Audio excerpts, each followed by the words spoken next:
July 5th, 2023, Umatilla County Board of Commissioners meeting to order and the Pledge of Allegiance. I pledge allegiance to the flag of the United States of America and to the republic for which it stands, one nation, under God, indivisible, with liberty and justice for all.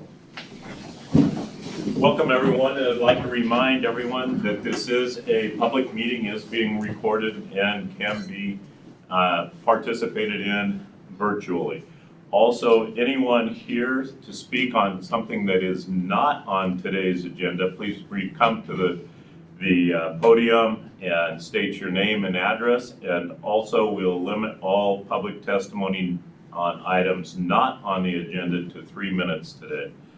Awards, recognitions, correspondence. I do. Commissioner Timmons. Cecil. We're gonna honor Cecil today. Do you wanna come up, Cecil?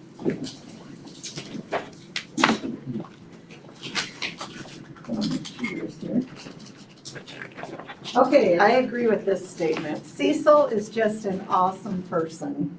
He works so very hard and never complains. Cecil is also conscientious about cleaning up after a job. He is always willing to help, no matter how big or little a project is. Cecil is someone willing to come after hours for emergency jobs. He has gone so far as to come back to work to make sure a shipment was stored that arrived after 5 p.m. Cecil is always pleasant to talk to and a joy to work with. His kindness and hard work are grade A.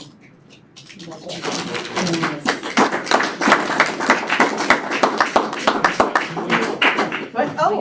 Oh, is this for you? These are for him, yes. And then we'll get a picture. Okay, I'll take my glasses off. All right, he's ready. Yeah, I didn't see that. One more. Perfect. Congratulations. Congratulations. Thank you. Well deserved. Well deserved. Cecil's never been more uncomfortable in his life right now.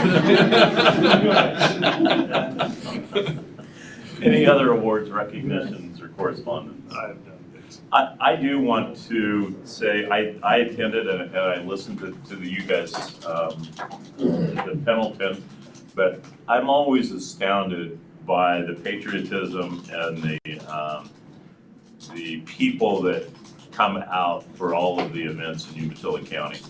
I've been going to the Stanfield Parade, I'm going to say for 50 years, their fireworks, and the crowd was bigger than I've ever seen before. There were more vendors. The parade was just incredible. And listening to you guys, the same thing happened in Pendleton, and I think it happens throughout Umatilla County. So I just want to really kind of give a shout out to all of the populace of Umatilla County. Happy 4th. All right, approval of minutes of the previous meetings, May 23rd, 2023, and June 7th, 2023, and June 21st of 2023. What's the wishes? I move to approve the minutes of the previous meeting, May 23rd, June 7, and June 21, 2023. Second. There's been a motion and a second. All those in favor? Aye. Motion passes. Any additions, changes, or deletions to the agenda? None? Seeing none. Public input and recognition of visitors. We'll recognize our Forest Service visitors here in a minute. Any other? Thank you. Let's jump right into the agenda then and have Eric and the Forest Service come up. Introduce yourself with addresses, and the floor is yours. And welcome.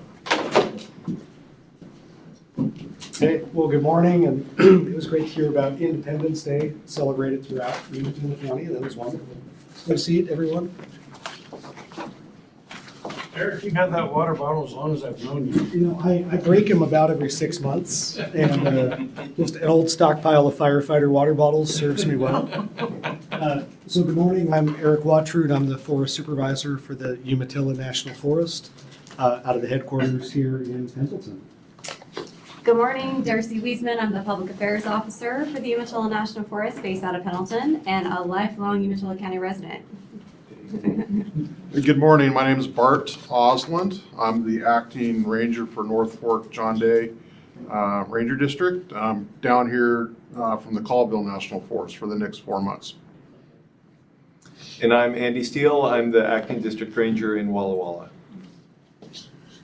Welcome, everybody. Yeah, and I saw the sign here to speak clearly into the microphone, and I was looking for a while till I realized it's on the ceiling. And I'm just appreciating the humor of an owl hanging from the ceiling and wondering if it should actually be called a bat. That's exactly what our IT calls it. It's the bat. So- That- Unless you see the two eyes on this side. Yes. Well, thank you very much for the time to visit here today. On the Umatilla National Forest, we want to be a good neighbor. We want to make sure that we're serving and meeting the needs of the community. And a key part of that is checking in with community leaders. And so we're grateful to have the opportunity to connect. And I appreciate the opportunities for back and forth that we have throughout the year. And the purpose of this conversation is just to check in on our program of work, our planned activities for this coming year, and also to see if there's particular interests or concerns that you have as elected leaders or that you're hearing about from your constituents. That part of that being a good neighbor is, and I'm sure that you all know Darcy very well in her role in public affairs, is that communication. So that as elected leaders, you're not surprised when things come up. And so that's part of our commitment, and Darcy does a great job of that, of serving to make sure that you're equipped with information so you can answer questions that you receive from your constituents. Similarly, I always appreciate that if you are hearing ideas, concerns, needs from people in Umatilla County, that you as elected leaders are able to share those back to us so that we can take action on those because we do desire to be responsive. So your primary contacts are local line officers here, the district rangers, for specific projects. And so before I hand it over to them to talk about planned timber sales and recreation projects that are ongoing this year, are there any overall projects or interests or concerns you have on the Umatilla National Forest that I can address? I just have one that I've been approached with, and this is just a general question. Are you having more road closures? Thank you. Roads are, they are essential, right? Because to be able to manage the national forest, to enjoy and utilize the national forest, whether that's for commercial projects or private interests or hunting or camping, whatever that is, you have to be able to access it, right? And access is key across the national forest. And so for the Umatilla National Forest, the approach that we have taken for a very long time is that when designing specific projects, if there's a section of road that has particular environmental concerns, say it's dumping mud in a creek or something, that we might look to mitigate that environmental damage, those are extremely limited. Most of the roads that we have on the National Forest have been here for a long time and don't require much maintenance to keep those open. It's often actually the public that helps us maintain a lot of that, cutting wood out. We do have road projects that we do as well, blading and maintaining roads across the forest. So the approach that we have as a leadership team is that if there is going to be a section of road that's closed, that the rangers actually check in with the county commissioners with that same intent that I described earlier, so there's no surprises. So if someone were to call you with a question about a segment of road, that you're already equipped with that information. And so to my knowledge, I'm not aware of any current ongoing activities with that. Some of the updates that you will hear today are about road maintenance that we're doing to major routes to keep roads open. Does that answer your question, It does, Commissioner? thank you. Thank Yeah. you. John? No, I'm good. A couple quick things before you get started, and I'll put one to the side since you're going to mention some of the road maintenance. One is I did want to thank the Forest Service for their response at the Hat Rock fire. I thought that BLM could have called you earlier, for sure. But I thought that the response upon contact was actually very impressive. And the equipment that you did send was well used. So I thank you guys for that. I know that the coordination doesn't always go as well as we would like to see it happen, but we know that there is a chain of command on that, and really do thank you for that. Second thing is, you brought up maintenance dollars, Eric. Where did you guys end up budget-wise overall for forest management for 2024? Yeah, so our out-year budgets for following years have not been yet allocated to us. But you guys have already done, We, you guys have already submitted, right? And yeah, so what we're anticipating at this point is a flat budget for fiscal '24 and '25. We do have, since there have been so many, in Umatilla County specifically, for instance, so in 2020, we had the record floods, of which, yeah, I'm watching all your faces as I mention those. That brings back a lot of memories. And so we've received supplemental funds to do some of the repairs that occurred from those floods. And similarly, in 2021, we had a record fire year across the Umatilla National Forest, mostly on the northern end in Walla Walla and Pomeroy Ranger districts. But there have been supplemental funds for that as well. So even though the budgets have been predicted to be flat, the opportunities to do maintenance and repair of things like facilities and infrastructure, I do think that there will still continue to be opportunities for that, which we'll talk about in our updates. Thank you for the acknowledgement with the Hat Rock fire. That gets right back to that core tenet of being a good neighbor. That, you know, when the community is at risk, from our perspective, it doesn't matter what color truck it is. You know, we want to make sure that we're working with county fire districts. We want to make sure we're working with Oregon Department of Forestry, you know, with Bureau of Land Management, to make sure that we're providing that protection for life and property. And they have the same objectives as well, but thank you. that's all I have. Floor is all you guys. Okay, so with that, I'll go ahead and turn it over to the Rangers for any specific updates that you'd have. And Andy, would you like to start? I can go first. Well, again, good morning, and Dan, good to see you again, and Cindy and John, good to make your acquaintance. My name is Andy Steele, and I'm the Acting District Ranger in Walla Walla. We do have a new incoming District Ranger. You might have seen a news release about that. Johnny Collin, who's no stranger to the Umatilla, will be returning here. So I'm going to be the Acting Ranger for probably the next couple weeks to month or so as we get a start date negotiated, and then I will be returning to my role as the North Zone Recreation Staff, still based out of Walla Walla. So Dan, I'll still be seeing you at the cooperating agency meetings after I'm back in my other job. But to just kind of get started with the Walla Walla projects, the big one that we have going on in terms of the planning stage right now is Tiger Mill, and that is the project that includes and also has surrounding lands around the Mill Creek Municipal Watershed. So it's across the state lines and across several county lines. So a lot of interested folks in that project.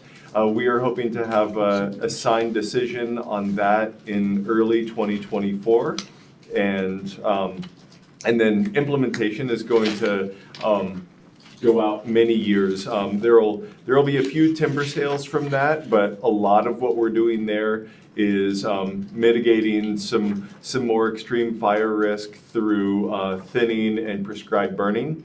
And so, that's not something that happens all at once, especially when we're talking about burning strategically within the watershed. So, that it could potentially be a decade or longer, very realistically, to see all of those activities really come to fruition. Andy, on that, Sure thing. On the long range, on that, again, I'm sorry, you guys.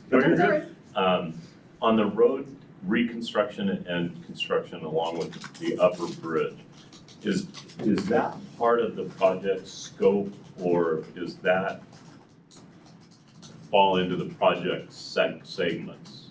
How does all that fit together Which road reconstruction? on the whole project site? I mean, just the access, the two access roads. Oh, just to get up Yeah. into Tiger Mill? Yeah.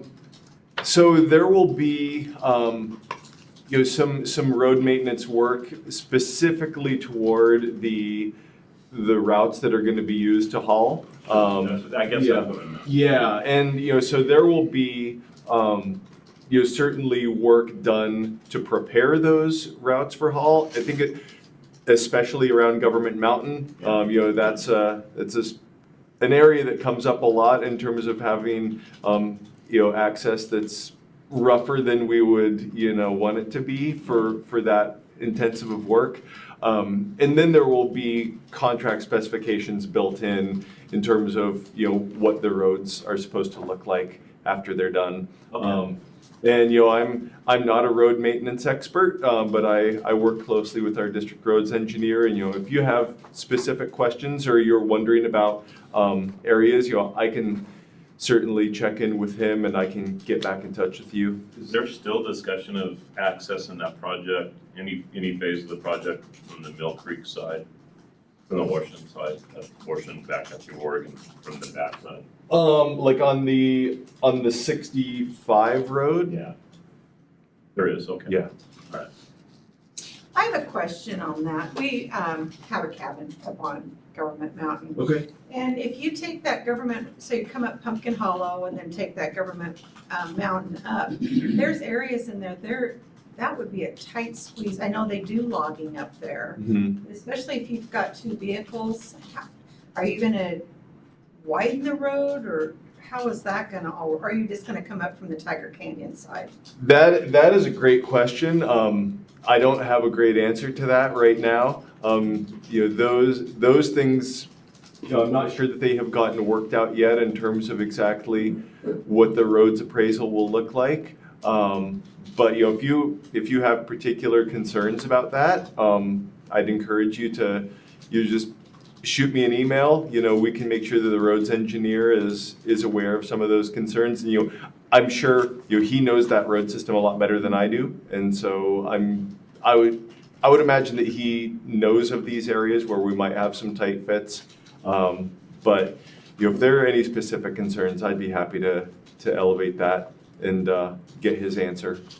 And we went over to your open house on this project. Yep, back in February. You're gonna build some roads up in there just for access for the project, is that right? There is some limited temp road construction that's primarily associated with the commercial harvest.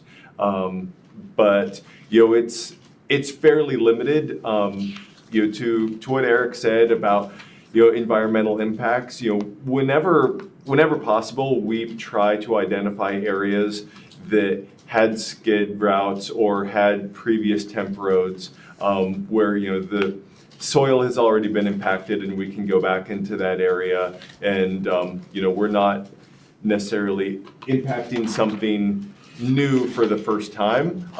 So there may be some limited temp road construction, but it'll only be when really necessary. Okay. Thank you. Yeah, my pleasure. Just before I get into other new projects, I wanted to sort of address a past year success, which was the Tiger Creek prescribed fire, which was just on the edge of the watershed within Umatilla County, and a very similar treatment to what we are hoping to implement during Tiger Mill, in terms of taking a chunk of a few hundred acres of really kind of critical land that a lot of people are interested in, and doing a burn on that. And so that burn was last October. There was a lot of anxiety around it, just because of the visibility of it and how special that area is to a lot of people. But it was I think, a success by all measures. We got in there, we did a burn, it had the effects that we wanted it to, and then it snowed literally after the last day. And so Mother Nature pretty much put the fire out for us, and that was it. So just wanted to highlight that as something that we intend to consider on the other side of that ridge and to the east inside the watershed as part of the Tiger Mill project. In terms of some of the other things we have going on right now, we have the High Buck project, which has been a signed decision for the last couple of years. I believe Ranger Aaron Gagnon signed it in 2021. But the Shamrock sale area is the first sale to actually be harvested, and Boise Cascade was the bidder on that. It's sort of that first area just off of Highway 204 and north of the Summit Road, Road 31, and south of the Wilderness. So Union County and Umatilla County are both within that sale area, and they're actually going to start working in there next week. So they had some flexibility in their contract, but they let us know that they want to get in there this summer. So that sale is going to be about 5 million board feet and change that'll be going down to Elgin, and a really, again, a high visibility location, being in a popular recreation area and close to some busy roads, but we're pretty excited to get this project going and to see some of those things get implemented.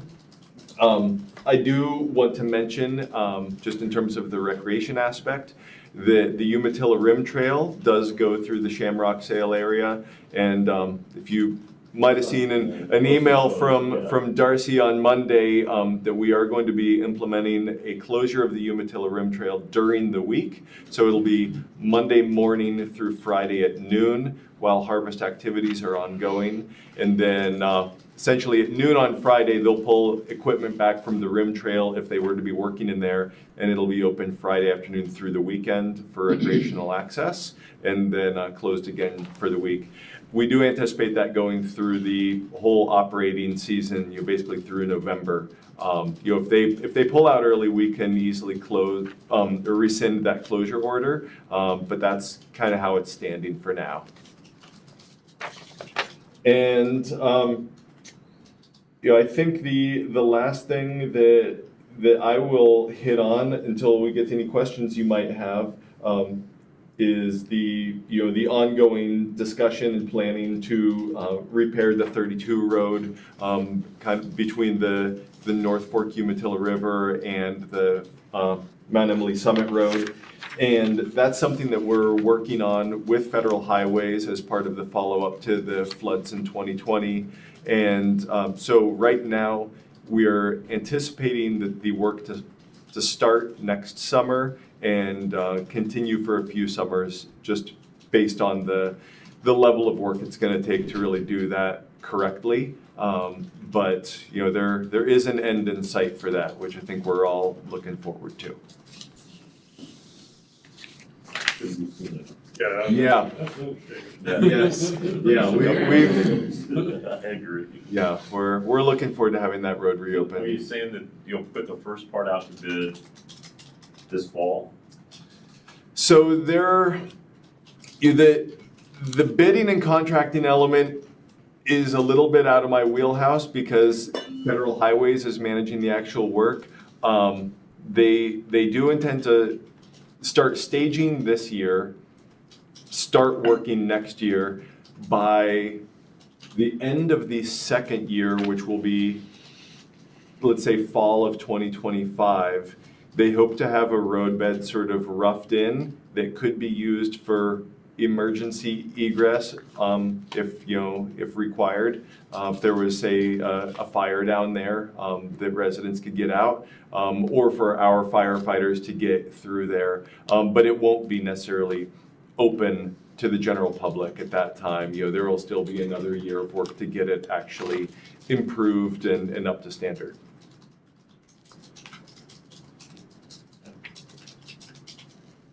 Thanks, Ian. Yeah, my pleasure. Any other questions? Yeah. As you drift back to your old position, and with the knowledge of the position you've been in now, on the cooperating agency meetings, as always, they're too slow for me, but, what's your personal opinion? Are we headed in the right way, or? I mean, I know that we're all under kind of a semi-gag order, but, I mean, the Sure. discussion itself. The opinion of the Forest Service and, what we've contributed is,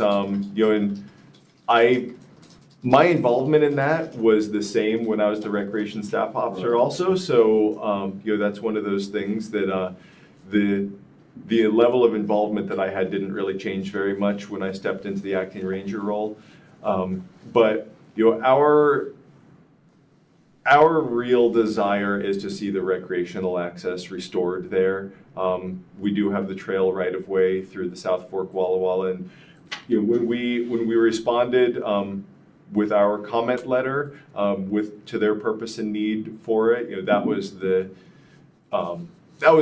essence of our response, is that recreational access was our main desire to see restored, and not only for the public and for recreation, but also because of firefighting response. Similarly to Hat Rock, our involvement with the BLM and fire also includes South Fork Walla Walla, and we feel like firefighter safety and just their ability to respond in a timely way to something that might happen down there is going to be a lot more efficient if there is the trail restored and vehicle access restored. So in the meetings that, I guess there's only been one formal cooperating agency meeting so far, but I was encouraged to see a lot of attention being paid to the trail. I wasn't exactly sure what the language would be when they started running through their alternatives, but I feel like the speed of it being what it is, I think that they're paying attention to that aspect of it, and that we do have the right of way there, and that's a focus for them. Yeah, I'm encouraged by that. Yeah, I was too. I was up there a week ago last Friday, and talking to a couple of the parks folks and your folks, and they were talking that they'd already, even on a Friday this early in the year, there'd been 600 folks that had gone through there in the 2 days. So we're getting really close back to being to that 1,000 to 1,500 people a day. Yeah. We're not a long ways away from that again. Yeah. And it is scary to see some of those small kids walking across the river, and the fatalities that we've had this year already. It doesn't take a real, you don't have to be real imaginative to see danger every time somebody puts a foot in there. So anyway, thanks. Yeah. Yeah, and that access is so important, and we talked about the 2020 floods, and so Andy, thank you for that update. So with the 32 road along the Umatilla River, that damage was extensive, but the partnership with Federal Highways and the commitment from the Ranger District to get that 32 road reopened. I'm excited to see that. It's going to be a couple years, but I'm glad to hear that there is a distinct plan in place to do that. And then for South Fork Walla Walla, Andy, I appreciated what you said about being a good neighbor, in there where it's intermixed ownership between private, Bureau of Land Management, and the Forest Service.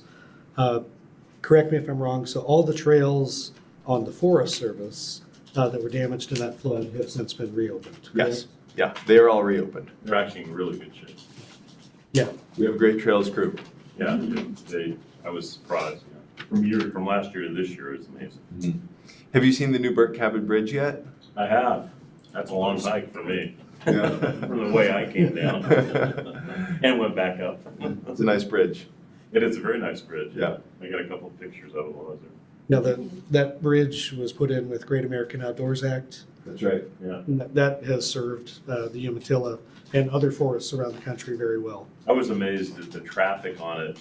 I came down from Target Meadows side, but I was amazed at the traffic that's coming up, down, from the main trail. I mean, usually you go down there, might be one or two people, but there's a lot of people using the main trail, not the Target Meadows trail. Yeah. Okay, well, thank you, Andy. Bart, any updates you'd like to share? Well, I've been here, well, I'm glad to be here. My name's Bart Osland, Colville National Forest. Down here for 4 months. My job back in Colville is I'm a natural resource staff officer, primarily working in timber management. So I've only been here about 2 weeks, but I'm real impressed with the fields work that's happening on North Fork John Day Ranger District. As you all know, we're in a wildfire crisis here in the west, and I can tell you staff out of Ukiah know that and are working hard at treating the landscapes. So just this year, I believe our latest numbers, we've treated 4,800 acres of primarily roadside fields treatments, which is doing pre-commercial thinning, ladder field reduction, piling, all prepping for the inevitable fire that will happen. So that's occurring. Don't say that. There is nothing inevitable. Well, hopefully it's not this year. Okay, or the next 4 months. Yeah. So that's happening, and I know we're planning for future projects. I believe I saw maybe 7,000 acres for next year being planned. So that's real encouraging. The other part that I've noticed about this district, North Fork John Day, is just how important the range management program is. And talking to our range management specialist, I believe we have 12 grazing allotments within Umatilla County, 8 cattle, 4 sheep, which includes 13 permittees. 2,500 cows are out on the range right now, 6,000 sheep. So that's an important part to the district and to the local economy, providing that service to the ranch and community. 120 miles worth of riparian fence. As you know, a lot of these streams have ESA listed streams in them, or fish in them. So that just shows our commitment to conservation. 1,300 miles of pasture fence, which takes a lot of maintenance for the ranching community and our range folks. 1,100, this surprised me, 1,100 upland water developments. So just a lot of range infrastructure out there. And, one of the byproducts of doing fields treatments out there on the landscape, when we're taking out trees, there's what's called transitory range is created, and the cattle have more forage when there's less trees on the landscape. It just allows for more browse, and it's good for wildlife also. So I encourage you to get behind our fields reduction projects because they're not just about fire prevention, it's also about wildlife and grazing and things like that. I'm from the camp of a managed forest is a healthy forest. Awesome. So like I said, we're also doing some veg management, larger projects that are in the planning stage. Hoping to have those environmental reviews signed this fall. And any questions? Sure. Have you had a chance to go out and meet the lady on Hidaway Springs? I have not. What? How long have you been here? 2 weeks. I wasn't here that long. Yeah. That is an issue, actually. And I don't know if you've been briefed on it, but between the county, the state, and Forest Service, we get a lot of communication on that. So just say heads up, if you haven't been briefed, ask to be briefed. Okay, thank you for that. I will. I can fill you in. That's all I have. Oh, one other question. Are you adding 2 new grazing permits in the next year? Or I can get back to you on that. I haven't a heard. rumor on that? We do have a new Oh. permit in Eden, on the Walla Walla Ranger District, because the owner of the land adjacent to the forest who had the grazing allotment sold their property. So we do have one new permittee there, not a new allotment, but that's, No new allotments? no new allotments, It's no. new permitting. Mhm. Okay, maybe that's, Yeah, And on the Umatilla, we don't have any vacant grazing allotments. Like Bart was saying, that's an important part of how we manage the there's landscape. none on the North Fork of the John Day either, is there? Yeah, they're all the current grazing allotments are, Everything's yep, they're permitted and used. Thank you very much, you guys. Darcy, what do you have? well, first thing I want to know is if you guys received a copy of this book. Not this year's. Oh, man, Ranger Detention. I was gonna ask the same questions. Detention is a thing? I've been put into detention. I will get you guys a copy of this book, so. We have I have a copy. Oh, you do? You gave me a copy, Do yes. you have them here? We will hand them to you right now. Thank you. Yeah, I was gonna say, you usually bring extras with us, but, yeah, everything that, the Rangers and Eric discussed are in here. So there's a lot of good information Thanks, Eric. that hopefully will be helpful. So, including about our flood repair activities on all of our roads and the disaster relief funding that Eric mentioned, and some of the bipartisan infrastructure law funding that we received for things like upgrading our cabin rentals. Lots of great information in this book for you. Good. Perfect. Thank you guys very much. I Thanks have for one coming. quick question, Dan. Yeah. Darcy, Spout Springs, Ah, yes. where are we at? Okay, well, I'll start and then Andy or Darcy, if there's anything you'd like to add. So Spout Springs, no secret to anyone in this room, there's people have gone up there and recreated with their families, have learned to ski, have worked there, over the years. It's an important part of the community. And our desire as a national forest is we want to see that ski area open and operating again and serving families on both sides of the mountain.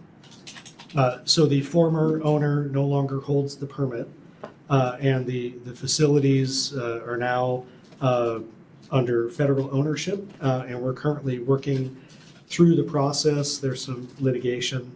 We're working through the process to be able to eventually reissue that permit so that someone else can operate that ski area again. So I'm encouraged by how that is proceeding. And so that I'll pause there and see if you had other questions, or Andy or Darcy more you'd like to add. Every time you drive by, I mean, Right. like you said, we've all skied up there, and I don't know, Dan, did you work up there? I didn't work. John did. John I did. said John that. did, yeah. Instructor up there. Did you? Yeah. Okay.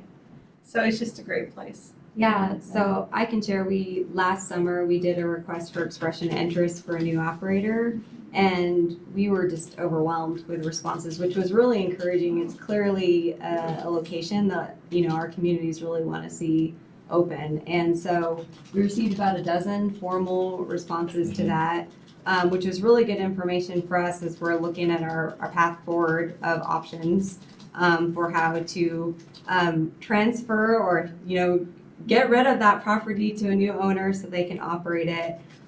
So we'll be looking to do something a little more formal after we get some guidance back from our property folks of what that path looks like after getting all of our responses.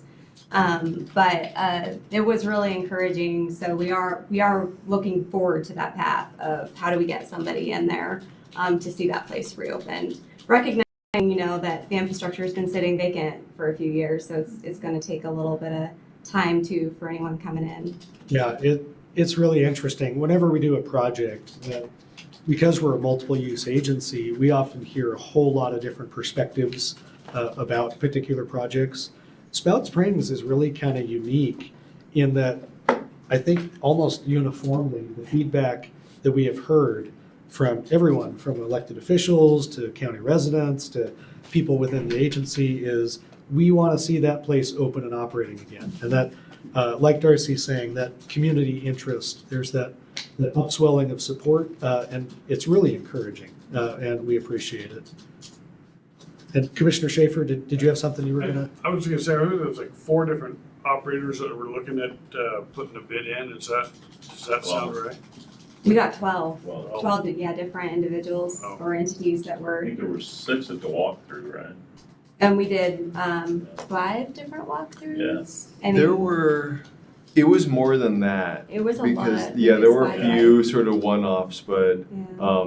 yeah, I mean, as Darcy said, when we put out that initial release about the request for expressions of interest, there were about 40 people who got back to us, who, were emailing me or emailing Darcy, wanting to know more about it. About half of those people actually came on a site visit, so we had half a dozen or more site visits, but there were 3 or 4 groups on some of those. And then about half of those people actually submitted something in writing to us about kind of their vision for what Spout would look like under their management. So there was, I mean, we knew there would be interest, but I think it surprised all of us just how much there was. Right, everybody. Yeah, And back to Commissioner Timmons' comment, even the buildings were in better shape than I think everybody really thought that they would.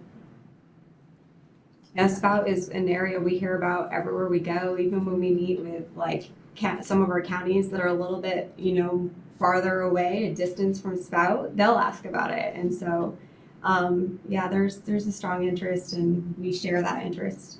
Bet you the Union County guys are same questions. Yeah, oh, yes. Oh, yeah, they got foaming at the mouth. Paul Andrews is a big skier too. Yeah. Yep, Yes, yeah. yep, Paul asked about it a few months ago and we were over there. Yeah, I have no doubt. Any other questions, you guys? Thanks, you guys, very much. Thank you. Thank you. Yeah. I always enjoy these every year. Same. Thank you. I enjoy working with all of you guys as a liaison, so I appreciate it. And I look forward to getting up and seeing you, Bart, here in the next few weeks. All right, look forward to it. Probably go to Hidaway Springs. Probably not. Not on purpose. Okay, well, thank you very much for the time. It's so important to have these updates on the projects, but also the connections, that when we have emergencies. Before you left, Road 60, end of Yellow Jacket. Oh, Yeah. forward. Just real quick, where are we and anything new? So Road 54, Bart, would you like to provide a quick update? Yeah, so we've completed 4 miles of the bottom road. There's still 9 miles, it's 13 miles total. 4 miles of the bottom part has been completed, and we're doing some more environmental analysis on the remaining 9 miles.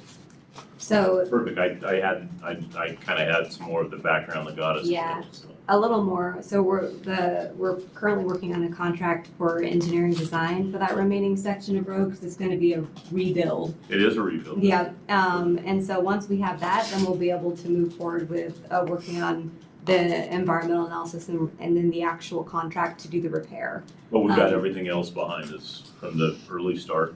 Yeah, we got the first 4.5 miles, and then in addition, we also received have maintenance funding that we set aside to maintain those alternate routes that come in kind of from the west side into that area. You may remember that was of high interest when we met with those individuals. So there's like 5 or 6 different roads on that side that we have in contracting right now to do that maintenance work to improve the access on that point. So That's huge. yeah. Thank you, Let's guys. talk about relocating the road at one time, but they're gonna fix the existing road. Is that what I'm hearing? Yes. Yeah, there may be some ways to try to kind of flood proof it, but it'll be in the same general footprint. Okay. With Are the, you talking about cornucopia or not cornucopia, but Horn, Cape Horn there? Is that what you're talking about? No, it was it's not part of 54, because it was Oh, the part that always on gets washed 54. out. Yeah. I think in early discussions, we were looking at other options. Yeah. That were out of the bottom of the river and, no, we're intending to put it back. Yeah, this is probably before you became a commissioner. Gotcha. Thank you. Sorry about that. no, but that's actually right in alignment with So as we're checking in on these projects that we're doing, it's so helpful because when there are emergencies like floods or fires, having that relationship already in place is so key so that we can accomplish that underpinning of providing that public service, keeping people safe, protecting property, and providing access to the national forest. And so that we really appreciate it as well. Our opportunities, all of you as commissioners are very accessible, and we appreciate the feedback that you provide. Thank you, guys. Thank Thank you. Great rest of your week. Thanks for stopping by. Yes. Thanks for having us. Next is Perfect. the property and liability insurance. Good morning, Commissioners. Oh, Dan. Can you hear me okay? Gotcha. Yep. All All yours. right. Thank you. So before you is the renewal for our property and liability insurance. It has increased about 5.3% over last year's premium. So that brings us up to $849,912.49. And basically, city county insurance is our only option to go with. So this is recommended we continue to go down that avenue since we don't really have any other options. One question, I'm sorry, question, Mr. Timmons? No. Good. I was thinking. The one question I had is why, and it may be an expense item or not, but why don't we purchase the excess cybersecurity? What would that get us and how much would it cost? Well, there's a couple of things on that. I don't know the actual price. So part of it is we have to complete our policy. And on our policy, the reason why we haven't completed yet, we're planning to implement here soon in July, is the two-factor authentication for everybody. So until we have that in place, we can't actually apply for the extra tier. It's like So- 8 steps, right, Dan, do we have to comply with? Yeah, and the big one's the multi-factor. A lot of the other ones we just got to finish and stuff. But and that'll be coming before you shortly. It's about $30,000 to buy all the little fobs for everybody. And but part of it, some other IT ones go, is it worth it to pay the extra money or not, or to invest that into buying the devices to use to secure things better too. So there are two schools of thought on that, along that matter. So I guess. there are some other items that after. So Eric and I spent a week down in Curry County. Eric spent 2 weeks down there, and we attend usually an hour to 2 hour meetings with them almost every day. Now we're getting down to less.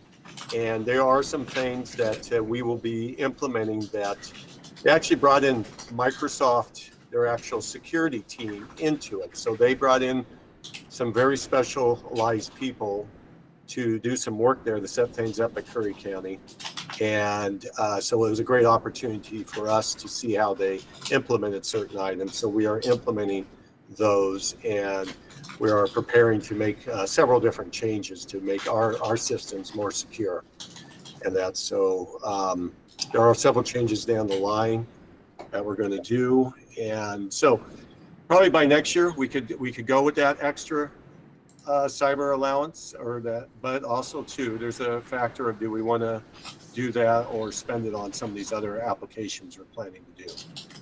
Yeah, obviously, the expense is the critical part. Same question on the excess flood. Is that a cost, price, risk management analysis, or how do we decide not to or to take excess? And maybe Robert can help on that, I don't know. We just kind of been going along with the way we've been. We've always been service for the issues that we've had, so we never really saw any reason to increase that, but we can look at that. Okay, I would be curious on what the cost risk ratio is on that. And you used 2019 and 2020 as examples. Yeah, Robert, go ahead. So this coverage would be for the county. I don't believe it would cover damage to property that the county doesn't own. So I don't believe it would have covered any of the flood damage other than maybe some of the damage that was at the Stanfield Maintenance Shop. Other than that, the county actually didn't incur a whole lot of insurable loss, unless Doug has knowledge that I don't. It's not, I don't think flooding is a huge risk. Cybersecurity obviously is a huge risk for everyone, but. So like Harris Park wasn't covered by this, Um, the bridge? I don't know if it would have been or not. That would have been, that's a good question. That would have been the other area that we had damage, but the bridge probably not. Yeah, now, the way I understand how our policy works, roads itself are not, but the liability for the roads are. So as people get cracks in their windshield or paint on their car or different things, but the actual replacement of the roads is not part of the excess flood damage. That would be more of actual facilities. But roads don't fall under that. What about bridges? Well, that would be part of the road too. I wish the state looked at it that way, because they don't. Or the feds. I would really be curious what that means actually is. I'll make a note on that. Any other questions? I just wanted to comment, Commissioner Doran, I'm glad you asked about the excess surface cybersecurity, because when I was looking at this earlier, I thought the same thing. But I also realized too that I think IT is really delved into, especially with Curry County, they've really got access into how they can implement some other things. And I felt that, where the path that Dan's gonna take as far as adding that extra, just for safety, I think that's probably a good step at this point. Any other comment? Wishes of the commission? Mr. Chair, I would move that we authorize payment of the premium in the amount of $849,912.49 to CIS. Second. Been a motion and a second. All those in favor? Aye. Thank you. Passes unanimously. Next item on the agenda is the SRS election. You want to do that? You do that or? What's before the board is whether or not it wants to elect to receive a share of the federal payment under the Secure Rules School Act. Historically, the county has not, because the amount the county received under it was usually less than the timber receipts, and also it didn't have the discretionary spending that comes with the timber receipts. At the present time, however, the funding for the SRS has been increased, and so that the amount is substantially more. It's about $600,000 versus about $100,000 of the timber receipts. So it's a time for an election. The county, if it wants to proceed with the election, needs to notify AOC to proceed with the electing through the state, because the state's the one that actually has to submit the request. And there are two components to this. If you do want to go with the SRS, you would then have to determine the allocation. Up to 85% can be allocated to the roads and schools, and then Title II and III projects for the remainder of the 15%. And Title III is where SAW would fall under. Title III are local projects. Title II are forest projects. Robert, correct me if I'm wrong, didn't we elect to do all 15% to Title III? Or isn't that what we discussed doing? Yeah, that was part of our discussion. I think historically,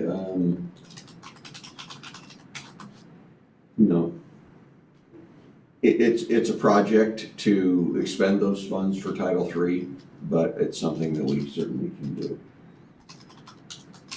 So what that boils down to is basically in the neighborhood of $500,000 to be be split between road, public works and the public schools, Umatilla County Public Schools.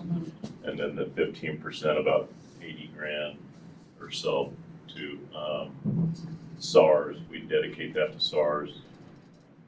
You could use So it- that as a matching funds for the snowcat or those type of things. So nothing for Title II? For Forest Service. We do 0. Can I ask another question? Sure. Okay. Yeah. My question is this, if we don't use the timber receipts, what happens to those? It's the either or. You can I know you either or, but what happens to what we don't use? Can't answer that. I don't know if they go into an accumulated fund or if they just disappear. And at some point, because they're not being used, are they gonna be pulled back to where they're not even an option anymore? I'm not, I think once you make a declaration, they're not an option. It goes every, how many years is it? This is every 2 years Every now. 2 years. You can elect. Okay. You want to do SRS or timber receipts? And I believe that's in the legislation. So I don't think if you don't use it, that you'll still have that option later. And then the timber receipts, because they're not cutting down as many trees as they used to, the timber receipts have dropped dramatically. So Right. we're not Even, getting- I guess even the last 2 years. My question is Yeah. long-term here. So if we say we go, and I'm sure this is a question probably none of us can answer, is if we say we go 10 years down the line, we don't even touch those timber receipts. Eventually, is that not even gonna be an option for us? Or for anyone? You mean, are you asking if they accrue? No, what I'm asking is, I guess what I'm saying is, this is just a thought, is you don't use, like a water right, you don't use a water right, guess what, it goes away. So if these timber receipts, if they're not used, will they eventually go The away? clock resets every 2 years. As long- And, I know, but, As long as they're funded. yeah, Yeah, they have to But- be budgeted. It's in You understand what I'm legislation. saying, And because I think there were 2 counties in Oregon that have not elected SRS, and those other 34 counties still have that option now to go Right. for timber receipts. Right. So that it's in the statute for the election. It's not something that's waivable. so I guess, it isn't a question I guess we could answer, it's just something to think about, is that eventually, those timber receipts might not even be an option. That might, it just might all be SRS money. So, Yeah, even if they're not an option, they're gonna be obsolete if there's no timber cut. exactly. So, just kind of a thought.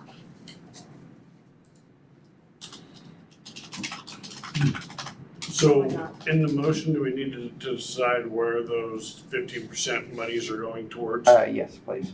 Two motions or one? You can all do, if you can elect to go with the SRS, and as part of the election, you want to allocate your Title II of 0 and Title III of 15%. Does anybody, wait a minute, does anybody know about the federal land projects? Which federal land project? I don't know, that's what I wanna know. Lots of them. But in reference to what? To where that money would be going. That's done on a regional basis, that committee that You mean if allocates. we elected to spend it Yes. on Forest Service? If we elected not to give Title II 0 amount, so what would we not be funding? Does anybody know? It's not that it's not being funded, it would be, they would have an additional money to spend on it or wherever they chose. We wouldn't get a choice. Yeah, We wouldn't get to select that. Right, so, but you don't know what the projects are that they have. With just whatever's happening and what we've just heard. Okay, I see, okay. so with that, I would make a motion that we elect to take the SRS payment, and with that, with the remaining 15%, 0 to Title II and 15% to Title III projects. Second. Got a motion and a second. All those in favor? Aye. Opposed? Just thought I'd ask. Motion carries. Thank you. Thank you. Gravel pit contract? Oh. You wanna, I guess that's. Mr. the Milk Freeway? The county went out for a request for proposals for the drilling and blasting of the Casper pit. in the Milton Free Water area, and one proposal received from Aggregate Resource Industries, and the department is recommending to award the contract to AIR in the amount of $3.65 per cubic yard. Is that the only bid received? Yes. Mhm.